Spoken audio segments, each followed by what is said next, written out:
जय शनिदेव। प्रिय दर्शकों, मैं राजेश जोशी आपका ज्योतिष जागृति केवल सत्य कार्यक्रम में आज फिर से स्वागत करता हूं। प्रिय दर्शकों, जैसा कि आप जानते हैं, मैंने आपको मेष से लेकर कल कुंभ लगन की कुंडली तक जानकारी दी थी कि किस किस लगन कुंडली में गज केसरी योग बनता है और किस किस लगन कुंडली में गज केसरी योग नहीं बनता है और आप उसका विवेचन कैसे कैसे कर सकते हैं। प्रिय दर्शकों, इसी श्रृंखला को आगे बढ़ाता हुआ आज आखिरी लास्ट मीन लगन की कुंडली करते हैं। ये मीन लगन की कुंडली इसलिए बनी प्रिय दर्शकों क्योंकि लगन में ही 12 नंबर लिखा है और 12 नंबर मीन राशि मानी जाती है, जिसके मालिक स्वयं बृहस्पति देवता खुद होते हैं। बृहस्पति देवता इस लगन कुंडली में पहले भाव के मालिक यानी आपके सेल्फ के मालिक होते हैं और बृहस्पति देवता इस लगन कुंडली में दशम भाव के मालिक होते हैं। 10वां भाव आपके कर्म का, प्रोफेशन का, एक्शंस का, लाइफस्टाइल का 10वां भाव आप इन सारी चीज़ों का देखते हैं। आपका राजकाज भी दशम भाव से देखा जाता है। और प्रिय दर्शकों, बृहस्पति देवता ने चंद्रमा देवता को क्या दिया? बृहस्पति देव ने चंद्रमा देवता को पंचम भाव का मालिक बनाया। पंचम भाव आपकी संतान का भाव, पंचम भाव आपके पेट का भाव, पंचम भाव से लव रोमांस देखते हैं, अनसर्टेन गेन्स देखते हैं, जातक का माइंड और जातक की विल पावर से देखा जाता है पंचम भाव। दर्शकों, पंचम भाव की इम्पोर्टेंस भी ज़िंदगी में बहुत ज़्यादा मानी जाती है।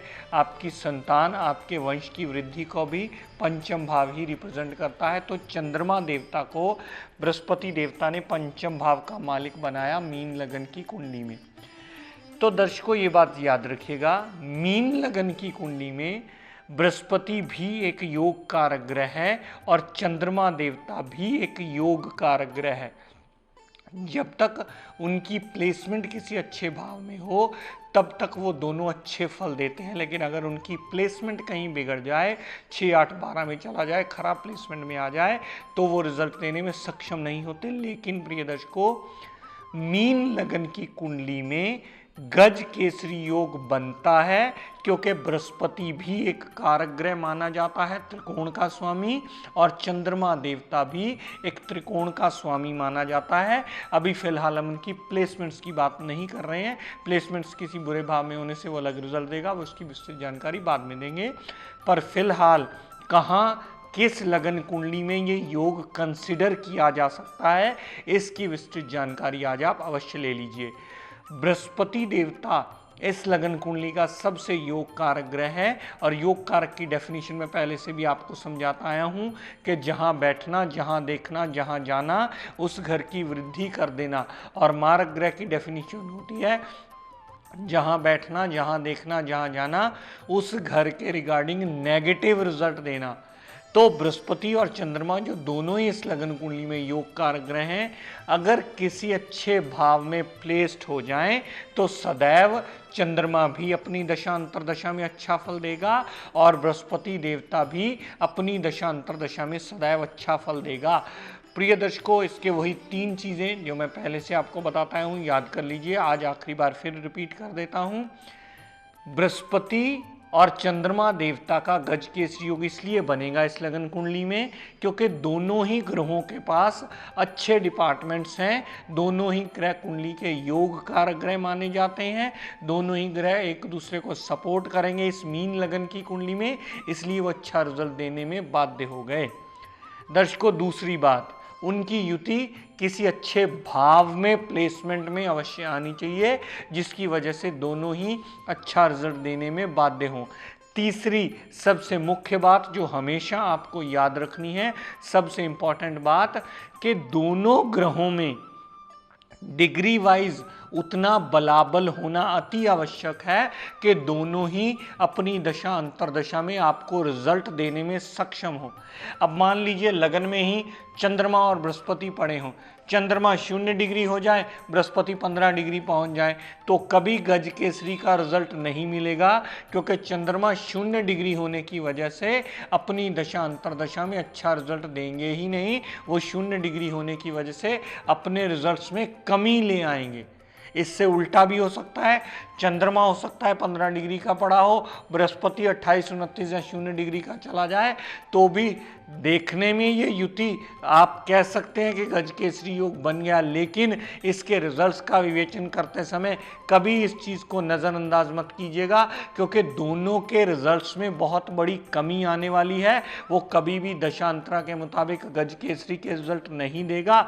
उसका सबसे मुख्य कारण बृहस्पति का डिग्री वाइज कमज़ोर होना होगा। यानी कहने का तात्पर्य ये प्रिय दर्शकों कि दोनों ही ग्रहों में अगर डिग्री वाइज रिजल्ट्स में कमी आ गई तो कभी भी रिजल्ट देने में वो ग्रह सक्षम नहीं होंगे। वो सदैव अपनी दशा अंतरदशा में नेगेटिव रिजल्ट देते मिलेंगे। तो कैसे ये योग पूर्ण हो सकता है? तो डिग्री वाइज बलाबल देखना भी अति आवश्यक है, जिसको बिना देखे आप किसी भी रिजल्ट का पूर्ण विवेचन नहीं कर पाओगे। वो रिजल्ट सदैव कमी में ही रखेगा। तो इस लगन कुंडली में बृहस्पति देवता का रतन पुखराज पहना जा सकता है, क्योंकि वो कुंडली का एक योग कारक ग्रह है। अगर अच्छी जगह प्लेसमेंट में हुआ तो सदैव उसे धारण करके लाभान्वित खुद को किया जा सकता है, या वो जातक लाभान्वित हो सकता है जिसकी मीन लगन की कुंडली और अच्छे भाव में बृहस्पति देव पड़े हों। दूसरी बात प्रिय दर्शकों, इस लगन कुंडली में चंद्रमा देवता का सुच्चा मोती भी धारण किया जा सकता है, अगर वो किसी अच्छी जगह प्लेसमेंट में हो और अच्छे रिजल्ट देने में अपनी दशा अंतरदशा में सक्षम हो। इस लगन कुंडली में दोनों ही ग्रह पहने जा सकते हैं और गज केसरी का रिजल्ट लिया जा सकता है अगर अच्छी जगह में प्लेसमेंट में दोनों ही ग्रह आ जाएं। लेकिन दोनों में एक भी ग्रह बलाबल में कमज़ोर हुआ तो कभी किसी कीमत पर भी आपको रिजल्ट नहीं मिलने वाला, उसके रिजल्ट्स में कमी आ जाएगी। लेकिन प्रिय दर्शकों, हम अभी सिर्फ इस बात की चर्चा कर रहे हैं कि किस लगन कुंडली में कौन सा योग बनता है, उसके कितने रिजल्ट्स हैं, ये आप अलग अलग कुंडली में अलग अलग डिग्री वाइज देख करके निर्णय कर सकते हैं। वो आपको कुंडली टू कुंडली अलग मिलेंगे और कुंडली टू कुंडली देख करके आपको तय करना होगा। लेकिन ये बात पहले समझ लीजिए इस कुंडली में कि गज केसरी योग बनता है। इसमें बृहस्पति भी और चंद्रमा भी दोनों त्रिकोणों के स्वामी माने जाते हैं। त्रिकोणों के स्वामी होने की वजह से दोनों ही योग कारक ग्रह बन जाते हैं और अपनी दशा अंतरदशा में अगर अच्छी जगह प्लेस्ड हुए तो वो अच्छे रिजल्ट देने में भी बाध्य होंगे। तो हम इस लगन कुंडली में कह सकते हैं कि अगर अच्छी जगह प्लेसमेंट में होंगे तो गज केसरी योग की फॉर्मेशन होगी और उसके रिजल्ट्स जातक को चंद्रमा की दशांतरा में भी मिलेंगे और बृहस्पति की दशांतरा में भी मिलेंगे। अगर दोनों में एक ग्रह डिग्री वाइज बलाबल में कम हुआ तो उसका रतन धारण करके हम गज केसरी योग के रिजल्ट्स को एक्टिवेशन में ला करके जातक के रिजल्ट पॉजिटिव होने में बढ़ोतरी भी कर सकते हैं। तो दर्शकों, आपने जाना, मैंने कोशिश की मेष लगन की कुंडली से लेकर के मीन लगन की कुंडली तक आपको ये क्लियरली बताऊं कि किस किस लगन कुंडली में ये गज केसरी योग बनता है और किस किस लगन कुंडली में ये गज केसरी योग नहीं बनता है। हर कुंडली में अलग अलग विवेचन करके मैंने ये बताने की आपको कोशिश की और उम्मीद है आपको पूर्णतः ये बात समझ में भी आ गई होगी, क्योंकि योग कारक ग्रह ही दो ग्रहों से युति करने से अच्छा फल दे सकते हैं। मारक ग्रह अकेला विपरीत राजयोग में आकर अच्छा फल दे सकता है, लेकिन अगर उसकी युति योग कारक ग्रह के साथ जुड़े, मारक ग्रह और कारक जुड़ करके कोई योग नहीं बनाते और कभी भी उसका रिजल्ट पॉजिटिव नहीं होता, वो सदैव नेगेटिव ही देता है। दो ग्रहों को साथ पड़े देख करके ये डिफाइन कर देना कि ये योग बन गया, ये इस शास्त्र के विरुद्ध चीज है, ये शास्त्रों में नहीं आती। शास्त्रों में अगर लिखा गया है योग तो उसकी प्रॉपर सही रिसर्च करके ये पता लगता है कि कौन सी लगन कुंडली में कौन सा ग्रह कितने अच्छे डिपार्टमेंट लेकर के बैठा है और कहाँ प्लेसमेंट में होने से किसके साथ युति बनने से वो अच्छा रिजल्ट देने में बाध्य होगा या अपने अच्छे रिजल्ट्स में बढ़ोतरी लेकर के आएगा। ये बात बहुत छोटी सी है प्रिय दर्शकों, लेकिन इसे समझते समझते पूरी जिंदगी निकल जाती है, तब जाके इंसान को समझ में आती है कि कारक ग्रह अच्छा फल देने में बाध्य होता है, मारक ग्रह बुरा फल देता है। अगर कारक ग्रह उसके साथ जुड़ जाए तो वो भी अच्छा फल लाने में सक्षम नहीं होता। तो प्रिय दर्शकों, ये बात सदैव याद रखेगा कि मीन लगन की कुंडली में सदैव गज केसरी योग बनता है अगर दोनों ग्रहों में बलाबल हो और अच्छी जगह में प्लेसमेंट में हो तो प्रिय दर्शकों, आज अपनी उसी प्रतियोगिता का सवाल पूछते हुए आपसे ये सवाल साझा करता हूं कि आप एक सिंपल पेपर ले लीजिए, उसमें ये लिखिए कि किस किस लगन कुंडली में गज केसरी योग बनता है और किस किस लगन कुंडली में गज केसरी योग नहीं बनता है। इस सवाल को सिंपल प्लेन पेपर पर लिखिए, उसका जो भी जवाब हो सारी 12 लगन कुंडलियां बना करके नीचे लिख दीजिए, बनता है योग या नहीं बनता है ये लिख लीजिए। उस पेपर पर अपना नाम, अपना पता, अपना पूर्ण कंप्लीट एड्रेस पोस्टल लिख लीजिए और साथ में अपना मोबाइल नंबर या घर का लैंडलाइन नंबर लिखना मत भूलिएगा, क्योंकि अगर आपके जवाब सही होंगे तो मैं स्वयं आपको कॉल करके इस बात की सूचना दूंगा। अगर एक विनर हुआ तो वो इस प्रोग्राम के माध्यम से मेरे साथ बैठकर आपसे रूबरू होगा और हम उनसे बातचीत भी करेंगे।